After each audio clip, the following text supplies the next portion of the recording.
I'm Liz Webster. I'm a lead practitioner for the Restorative Justice Service here in Hampshire. Sophie and her husband were the victims of attempted burglary on their home. Her husband was contacted by a referrals coordinator. Somebody from the Restorative Justice team gave my husband a call and just asked if we wanted to be involved in the process. It wasn't something that he was initially keen for, but put me forward because he knew that with my history of working in schools and using the system in my school, that might be something that I wanted to be involved in. He also knew that it had maybe affected me slightly more than it had affected him, and that I still had quite a few questions around what had happened. My next steps were to set up a meeting with her. It was during the time of COVID, so we arranged to have a Zoom meeting because that was Sophie's preference. And we met on Zoom and we talked through what the restorative justice process involves, the fact that it is voluntary so that she can participate but also stop at any time if she wanted to.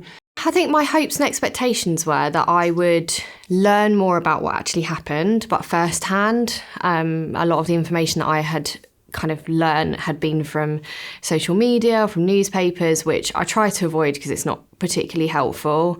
I know that it's not accurate either, and I really wanted to know from his perspective what had happened to kind of understand if there was anything personal in the situation. I didn't know whether he had personally targeted our house, and I didn't know whether it's just a random. So I kind of wanted to understand that a bit more.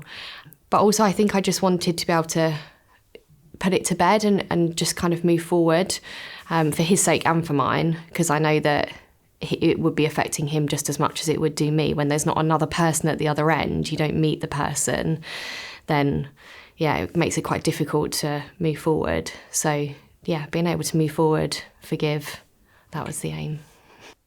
I think she was really keen to make sure that the process was going to be safe and that there were no surprises. So part of what we do is we take preparation work extremely seriously. It's a very important part of what we do.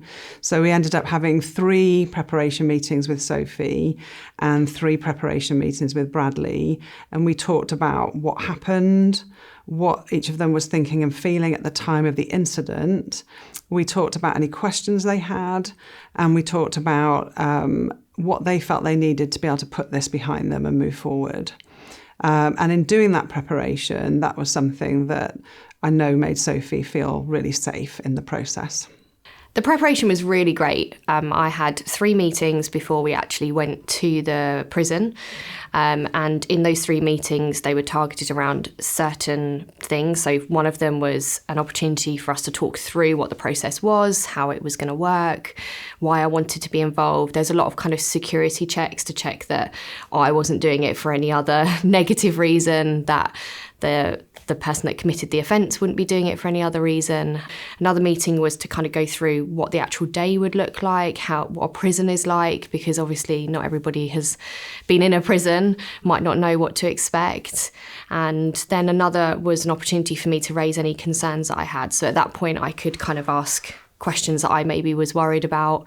I had provided evidence essentially, which had then led to him being imprisoned, and I was worried that he would be angry or frustrated about that, and kind of wanted that checked out beforehand. So the team was then able to go away and double check that with him before kind of proceeding with the meeting. So yeah, it was an opportunity just to lay everything out on the table and just make sure that everybody was on the same page and everybody felt safe and happy to go ahead.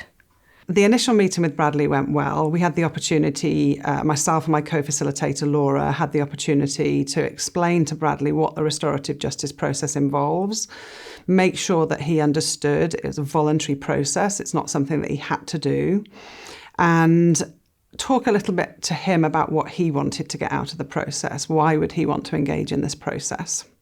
I wanted to put myself in their shoes. I thought about my nieces and my nephews and my mum being scared in their house. I wanted to put the victim at ease and show that I'm a good person and that I wasn't normal behaviour for me. I felt really bad about what I'd done. The conference took place in the chaplaincy within the prison, and we had one meeting room that was very private and quiet, and we knew we wouldn't be interrupted. We also had 2 breakout rooms should anybody need an opportunity to take a break, take a breather, and go somewhere private. The people involved were obviously Sophie and Bradley, myself and Laura as the facilitators, and the prison chaplain was also there as a silent supporter, as he had been supporting Bradley through the preparation process and wanted to make sure that Bradley had a supporter both before and after the conference to help him reflect on what happened during the conference. The meeting was great. It makes me smile every time I think about it. It was just a really lovely way of meeting somebody in a way that could be potentially quite difficult. It was an offence at the end of the day. It was something that has caused him, grief, and me. But actually, it just was a really nice opportunity to meet him, to have a conversation with him one-to-one, to hear from him and for him to hear from me as well. And just to be able to talk quite freely. It was led at the beginning by people that were in the room, just because obviously everybody's quite anxious. So it's nice to have somebody else to kind of take charge. But after a while, they kind of stepped back, and actually it was just me and him just talking. And I had such a great experience. It was more than I'd hoped for. It was more than I thought I was going to get out of the experience. I left feeling very happy, very content. It was really good. I walked into the chapel in the prison and the victim was already there. She spoke first and we talked and answered questions and the conversation flowed. And it turned out I had connections with her in the community. I was really nervous. I didn't really know what I was going into, although I was well prepared. And the victim looked like being a really nice person. I was super nervous about seeing him because I had no idea what he looked like. I knew his age, but other than that, I don't know, I just had no idea what he looked like. So I was nervous. I kind of didn't know whether he was going to come in looking really mean and stern, or whether I was going to feel really guilty, because I personally felt like he'd got a very long sentence for something that had not necessarily impacted me significantly. There was a much bigger kind of picture to it, but I still felt like I had contributed to quite a big sentence. So I think I was worried that I would feel really, really guilty and that would be really difficult. But actually, once he was in the room and I realised he's just like anybody else you would see out on the street, he's just somebody that I could meet in a pub and chat to, I realised that actually, he's just a human being like I am, and it was just a really unfortunate circumstance that we met under. We brought the meeting to an end by confirming with them that they had both got everything out of the meeting that they wanted. They'd both had the opportunity to say everything they wanted to say. And we asked them if there was anything else they wanted out of the meeting, and both of them confirmed that they were happy with everything and they were happy for the meeting to end. A really important part of this process is to gather feedback from the participants, and we do that in 2 ways. We do that immediately after the conference, just to give them that moment to sort of, it is anxious, it can be tense, so just to give that moment to just immediately download if they need to. And then about a week later, we will follow up and ask them to complete a more formal feedback process. We were able to do that with both Sophie and with Bradley, and we collected their feedback. And in both cases, it was extremely positive. I think what surprised me most about the restorative justice process was that I got a lot more clarity around the event. I think that's partly because Bradley was very open and honest from the beginning, which really helped. He didn't withhold any information. He was very upfront about what had happened, when he potentially could have said that he didn't want to talk about it, or he didn't want to give some like specific information, but he was very honest, and I think that really helped. That was more than I was expecting. And also I think I wasn't expecting to feel such a relief. I don't think I'd realised that maybe I was carrying this worry that he was going to be very angry on the other end, that I had supplied evidence that had led to his conviction. And since I've slept really well. I've had great night's sleeps. If there's a bang in the night, I'm not worried that it's somebody coming back because they're angry at me because of me supplying evidence or that they've come back for a second time because they didn't get what they wanted the first time. I think understanding why he had done what he had done, that it wasn't personal or targeted, really helped me to then kind of rest easy. So yeah, it was a really positive experience. I discovered that people can be forgiving. The victim really wanted to understand. She wasn't mad at me. I also learned that I could forgive myself. The chapel was a good space to be in. It was all done under COVID restrictions though. And we sat around in a circle and we had screens up around us, but it actually worked fine. One important part of the process is to make sure that everybody who wants to engage in the process has the right level of support, whether that's support for physical health, mental health. And so one of the things we will always ask is about their mental health, about their physical health.